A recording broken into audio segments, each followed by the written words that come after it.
and it's daily money G. Ay, and it's daily money G. Ay, and it's daily money G. Ay, on the money G, we on top, we don't stop, and I'm on my grind like a Tony. Oh, hey, we're back at another reaction video for you guys today, and I just need you guys to know my main channel got striked with the strike on it, y'all. So I'm not gonna be posting on it until next week, but I'm gonna be going harder than ever. YouTube, I don't know why you guys took my video down when I was literally not. I was going against the Kia Boys. Like, if you guys already know, I don't know if you guys already know, but the Kia Boys is a big thing right now.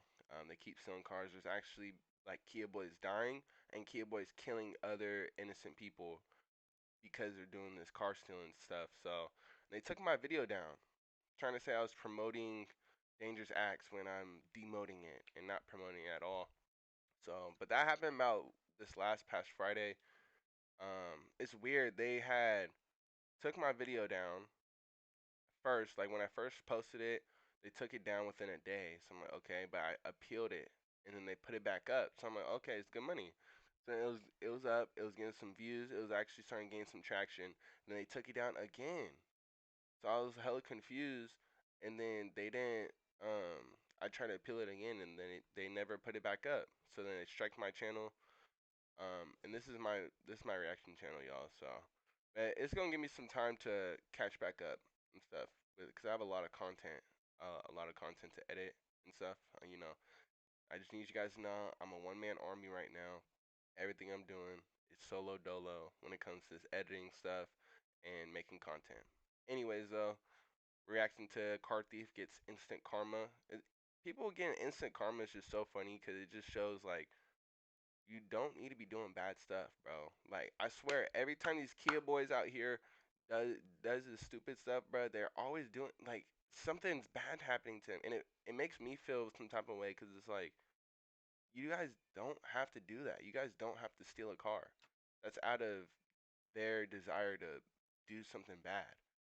But anyways, make sure you guys leave a like on this video. Subscribe to this channel. Subscribe to my main channel, DayLMG. This is my second channel, Only Money Reacts. Anyways, let's get started. Cisco and stole my backpack. But what they'll soon find out is that thanks to some high-tech glitter and fart spray delivery mechanisms, that's no ordinary backpack. Ain't nobody back here, right? And this guy's also trying to break into my car, but what he doesn't realize is those are bulletproof windows, because that's just funny.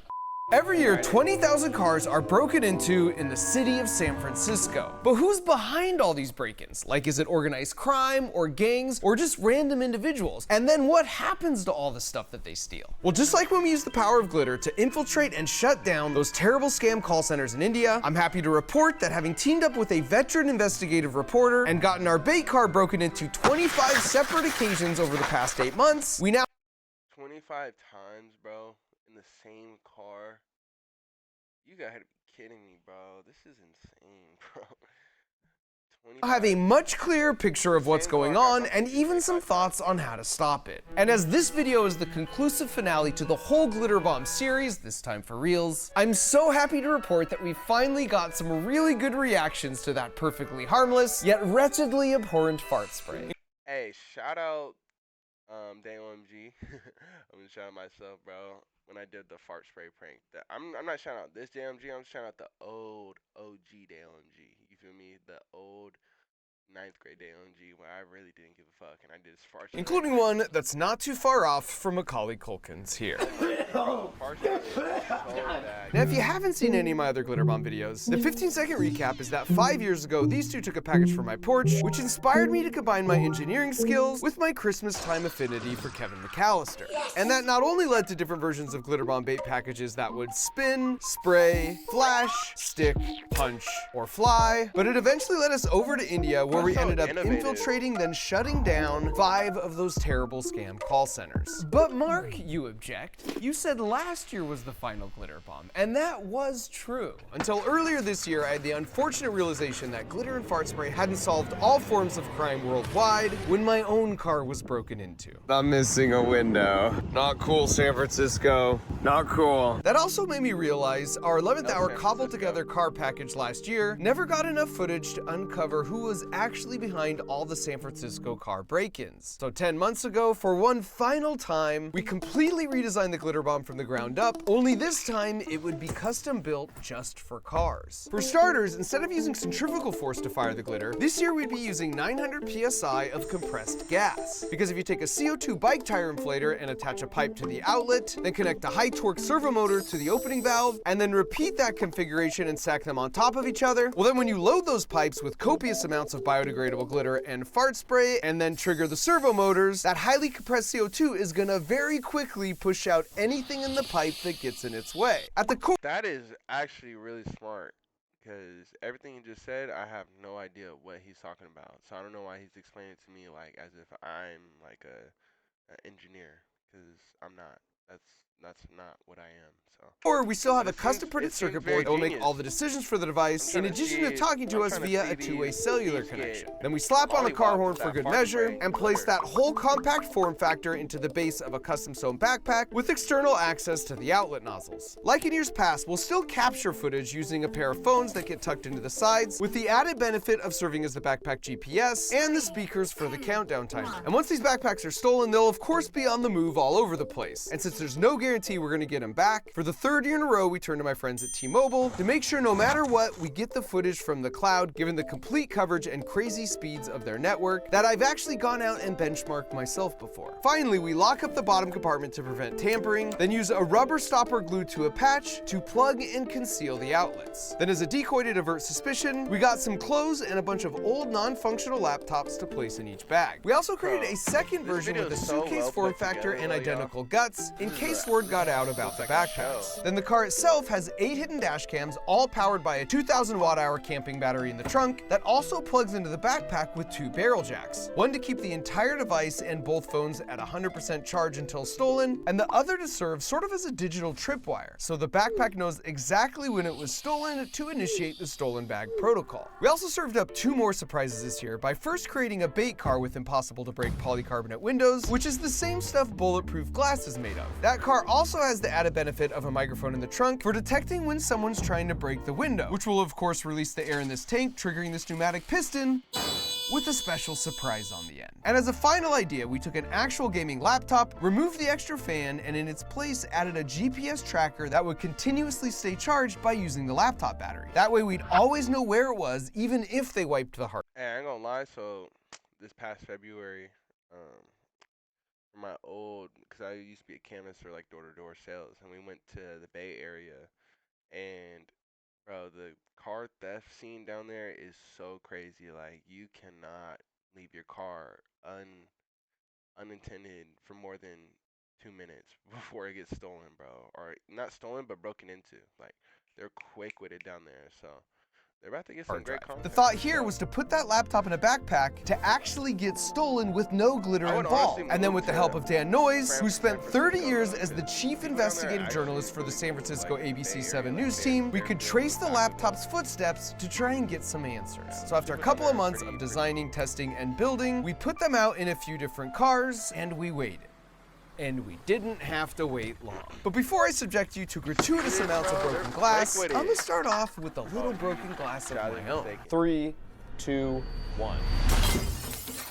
Nice shot, Eloise. I'm Mark Rober, and for over a decade, I've been making YouTube videos to showcase what it means to think like an engineer. But what exactly does that mean? You ready? Whoa. Thoughts? Probably less catalyst. Good call. It means you know failure's part of the process. It's how you learn. And thinking this way makes you a better soccer player or piano practicer because you're resilient and you keep tweaking and trying until you get it right. Or you can just come up with a totally different solution. Because if you think like an engineer, you think differently. And that unlocks creative new ways to have fun. And that's exactly why I created Crunch Labs, where you get a super fun toy that gets delivered to your porch every month. Thanks, Mark Rover. You're gonna love that one, Sarah. See you next month. And then you put it together with me as I teach you all the juicy physics that make them work. So if you want to train your brain to see the world in all, just go to find out who was behind all these car break-ins. They were gonna do everything in their power to not be found out.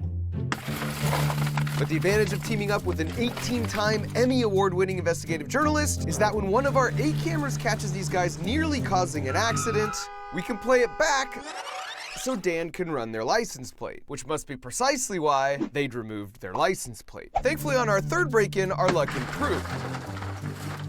And this time, we struck pay dirt. Because once Dan ran the license plate, he made a shocking discovery. Turns out, this car belonged to a longtime SF State College professor who also sits on the board of a prestigious Oakland charter school. And so like any good investigative journalist, Dan found his home address and showed up to confront him. Except he turned out to be a really nice guy who informed us that his license plate was stolen from his car a few weeks prior. And what Dan would eventually learn on nearly all the other license plates he would run over the course of our operation is that not only do the thieves commonly drive around with stolen license plates, we got Georgia plates, but they tend to steal from a similar color and model as their own vehicle to avoid an obvious mismatch. So the car thieves showed they could handle our cameras and investigative techniques, but now the question was, how would they handle a little bit of harmless glitter? Spoiler alert, not very well. Safe? This thing like a bomb or something. Like a tracker, yo. Oh, it's on, no. Oh, this a tracker, too. Come on, T. Yo, see that's the tracker. I'm trying to. Throw that right here.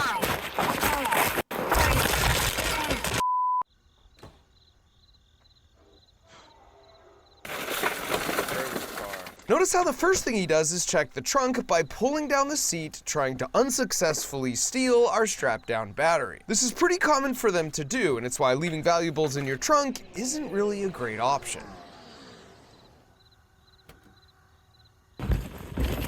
That's why they just got caught. In the end, he changes his mind not just about our backpack, but our laptop too. Wow, what a camera angle. This next one is truly one of my favorite reactions ever, because one of the guys proves there actually is honor among thieves as he takes the full blame for the fart spray stench. And I'm just gonna let the tape roll to give you an exclusive first-person viewpoint of what it's like to ride along with some of these smash and grab thieves. to the next spot. Keep going. I'm not going to. No, yeah, to the next. To the parking lot. F that, money. We got Georgia plates. I got a route for us, money. Okay. I got a route for us. If you talk about this parking lot. Yeah. He's getting him in 4K, y'all. 4K. Yes. And there's And we two going more. in there. Yes, and there's two more parking lots going down the street that we gotta hit. I just don't know what bag.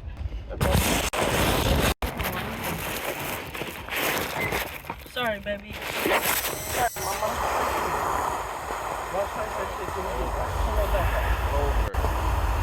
Back here, right? It shouldn't be. I smell it now. Me too. I'm smelling something. I'll claim whatever though. Hello. I'll claim whatever. Is that shit back there? Go. It don't matter. Just go. He can't bip it. He can't bip it. Do the other one. Serve this shit. They got the. Damn, Stay, baby. car, Stay. bruh. Now. Shut up. Come on. Stay. Pull up in front of him. No, stay. Look at the.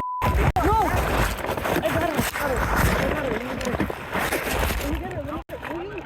I got it. Serving it right now, bro. On the front. No, stay, bro. Get in the car, money. Get in the front seat. It's okay. Get it. It's okay. Why you get in the bag? No, let him get in the front. Let him get in the front so it's quick, Crazy, bro. bro. Get in the front. Open your door. No, that suitcase not gonna fit through my shit. Let's go.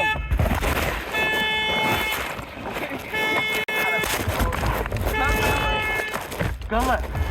Keep searching. We're going back to the first one. Hold on, nah. Oh, you heard that sound.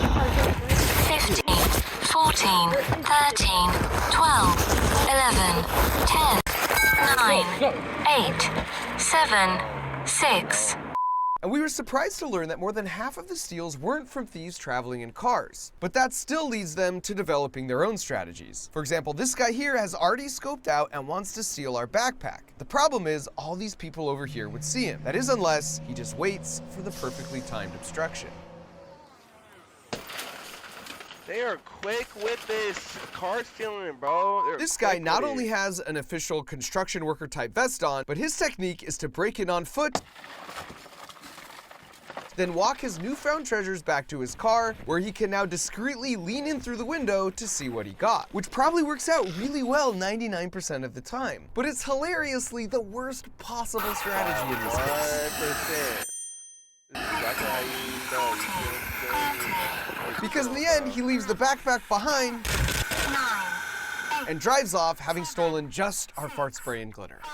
Now, one thing all the thieves had in common was how quickly they could break the glass, which is actually surprisingly difficult to do if you don't have the right technique, because all car windows are made from tempered glass, which, by the way, as far as inventions go, is an incredible feat of engineering. That's cap, because you can, I don't know if you guys are seeing what they're using. They're using a little glass breaking device where it has a certain type of material, like basically it has a certain type of material on it, and then you push on the glass, and then it's like a spring, and then it goes back, and then as soon as it gets to a snapping point, then it and shatters the glass.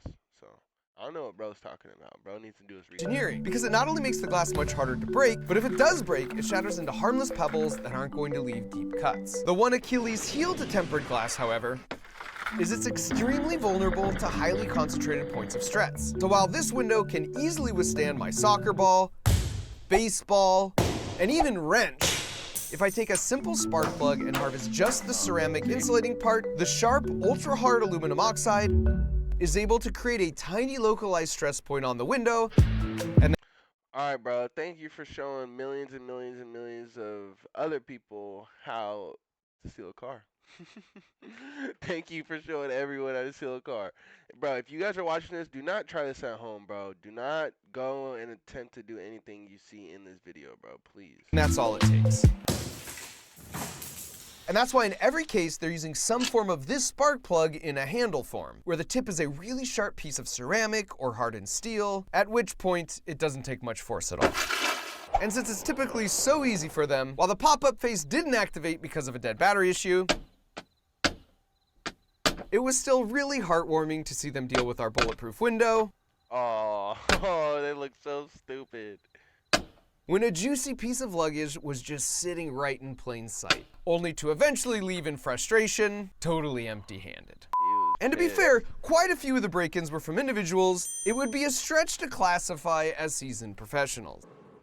For example, this guy tried to use a blowtorch to break the window, which definitely isn't a thing. He eventually finds a screwdriver to snap the edge of the glass, but then realizes he broke the wrong window and the backpack won't fit out. So he goes to unlock and open the door, but now he set off the alarm. So he has to ride off to avoid suspicion with mission unaccomplished. Or there's this guy who spends about an hour tracking the car, pacing back and forth to come up with a plan and work up the courage to make the steal. Only to eventually learn this hopeful life lesson on taking stuff that isn't yours. The smell just keeps getting stronger and stronger. It's on my ass, look. Now before I end this video, and the whole Glitter Bomb series for that matter, with hands down the best reaction to the fart spray we've ever got in 6 years, I want to revisit the question Dan and I hope to answer through all these break-ins in the first place with regards to who's behind these and why. And I'll start by saying typically on the news, you'll see organized groups like this because that just looks really intimidating. But that was much more of a rare occurrence in our experience. More than 80% of our steals were just individuals acting on their own. So like not some kind of organized gang operation. And a majority of the 80% that were individuals honestly didn't seem like they even did this very often. So then why are they doing it? Well, as we were trying to figure that out ourselves, we sort of hit a breakthrough on our GPS tracking laptop. Because after it was stolen, it came to this location for about a half a day, but then after that, it made its way over to this neighborhood, and that's where it's been ever since. But the thing is, Dan recognized that first spot because he did a news report more than a month and a half earlier when he told the story of a video producer who tracked his stolen gear there because the thieves knew it was a fencing operation where they could quickly exchange the gear for money. He's on the phone with a San Francisco police officer when he sees his camera gear arrive at this location in the 300 block of Leavenworth. And he goes, oh yeah, that's a known major fencing operation. Everybody in the Bay Area knows that they can bring their stolen goods and offload them there. And look, there's a whole host of things that leads to 20,000 cars per year getting broken into and people taking stuff that isn't theirs. And some of the core issues down here are super complicated and require nuance and public policy to address. But right below people stealing from cars are these fencing markets. There's a demand for these stolen goods. So it feels like shutting down these markets and not having a place to exchange stolen goods for money so incredibly easily would go a long ways to stopping car break-ins. This is also why you see people stealing things like soap and toiletries from a place like Walgreens. The thief doesn't need that much soap. But when he knows he can easily turn it into real money in less than an hour, you eventually get stores that look like this, or just permanently have to shut down altogether. And I can't imagine I'm telling the city something they don't already know, but when you have a public news report about a spot apparently everyone knows you can go to sell stolen items, and then 1.5 months later, my laptop goes to the exact same spot to be sold, it certainly feels like more could be done here to remove the incentive for the break-ins and store thefts to occur in the first place. And so with that, I'll leave you with this. And I feel it's very important to point out here that this fart spray is perfectly harmless to breathe. It just truly smells really, really bad. Fart spray really does smell bad though. It's like terrible. Because after breaking not one, but 2 of our windows, he yells out a racial slur ostensibly at an innocent bystander. And in the most perfect definition of instant karma ever, 2 minutes later, the dry heaving ensues.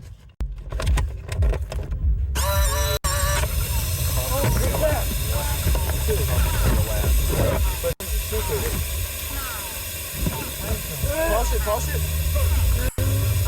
Karma for your ass. I'ma toss it. Your ass. Drive it. Stop driving.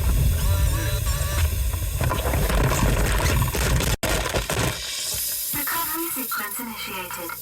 So that's it, my official final wrap on the whole series. And if you've been keeping score at home, we've had 167 porch pirates glitter bomb themselves, as well as 29 car thieves. We've returned $50,000 to elderly scam victims, and had 5 scam call centers shut down, with 53 of those scammers arrested. So thanks for watching and sharing these heartwarming. Well, yeah, man, that's the video, y'all. Bruh, this car theft stuff, just stealing in general, just stop stealing, bro. Just stop it, bro. If you guys enjoyed this video, I'll catch you guys in the next one. Peace.